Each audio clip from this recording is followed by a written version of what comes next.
আমাদের সন্তানেরা স্লোগান দিচ্ছে এখনো, আবু সাইদ মুগ্ধ, শেষ হয়নি যুদ্ধ।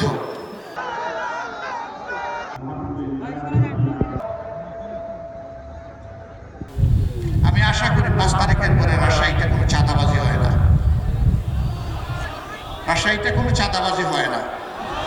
এখানকার মানুষ ভদ্র, এখানকার মানুষ বিনয়ী, এখানকার মানুষ সৎ। কেউ চাঁদাবাজি এখানে করে না, ঠিক না? এখানেও চাঁদাবাজি হয়, এখানেও ফুটপাত দখল হয়, হাট বাজার, বালুমহাল, জলমহাল, বিভিন্ন যানবাহনের স্ট্যান্ড, সবগুলাতে দখলদারি হয়। তাহলে আমাদের এই শহীদদের রক্তের প্রতি এইটাকে ভালোবাসা, এটাকে সম্মান। এই কাজ যারা করেন বিনয়ের সাথে তাদেরকে অনুরোধ করে এই কাজটা ছেড়ে দেন, মেহরবানি করে এই কাজটা করবেন না। আমাদের শহীদদের আত্মা কষ্ট পাবে, মানবতা অপমানিত হবে, লাঞ্ছিত হবে। বন্ধু, এই কাজটা ছেড়ে দেন ভাই, আল্লাহর রাস্তায় এই কাজগুলো ছেড়ে দেন, এই কাজ আর করবেন না। অফিস আদালতে যারা ঘুষ বাণিজ্য করেন, আবার মামলা বাণিজ্য অনেকে করেন, তাদের প্রতি আমাদের আন্তরিক অনুরোধ, ভাই কাজগুলা করিয়েন না। আমাদের শহীদদের আত্মা কষ্ট পাবে। আর আমাদের জীবন্ত সন্তানেরা যারা শহীদ হওয়ার নিয়ত করে গড় থেকে বের হয়ে রাস্তায় সেদিন লাখো লাখো সন্তান, কোটি কোটি সন্তান নেমেছিল, তারা অন্তরে বড় কষ্ট পাবে। তাদেরকে কষ্ট দেবেন না, মেহেরবানি।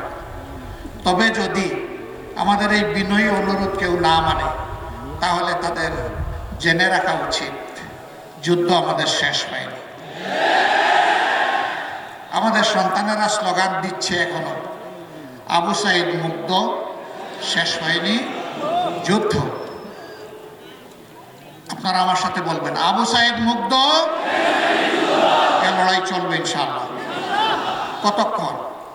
যতক্ষণ না ইনসাফ এই জমিনে কায়েম হয়। আর ইনসাফ কায়েমের গ্যারান্টি একমাত্র আল কোরআন দিতে পারে, আর কিছুই দিতে পারে। এই কোরআনিক শাসন সকল ধর্মের, সকল দলের, সকল বর্ণের মানুষের জন্য একমাত্র ইজ্জতের গ্যারান্টি। এই কোরআনের শাসন কায়েমের মধ্য দিয়ে একটা মানবিক বাংলাদেশ আমরা করতে চাই, দুর্নীতি এবং দুঃশাসন মুক্ত বাংলাদেশ করতে চাই। অন্য ধর্মের ভাইদেরকে আমরা আমাদের ভাই হিসেবে দেখি, কারণ একই আদম এবং একই হাওয়া আলাইহিস সালামের আমরা বংশধর। শয়তান আমাদেরকেও ধোঁকা দেয়, অনেককেই ধোঁকা দেয়। শয়তানের ষড়যন্ত্রে পড়ে অনেকে তার প্রভুকে ভুলে যায়। আমাদের রুট, আমাদের উৎস, আমাদের মূল এক জায়গায়। আমরা মানুষকে ঘৃণা করি না, হিংসা করি না। আমরা মানুষকে মানুষ হিসাবে সম্মান করি।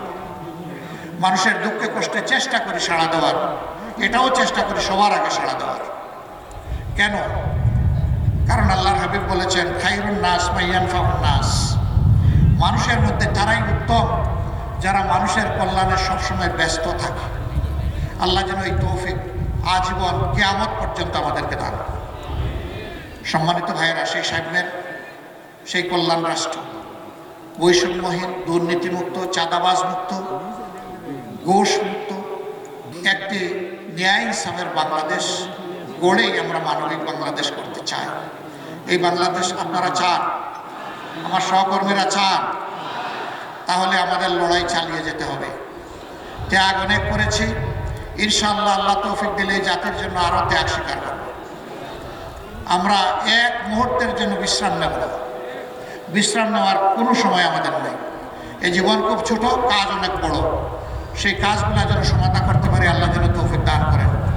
আল্লাহ তাআলা বাংলাদেশ থেকে সকল প্রকার অন্যায়, অবিচার, দুর্নীতি, দুঃশাসনের বিলোপ সাধন করে তার কোরআনী আইন এই দেশে আমাদেরকে দান করুন। আর সেই আইনের এক একজন কর্মী হিসাবে আল্লাহ তাআলা আমাদেরকে তৌফিক দিন এবং কবুল করুন।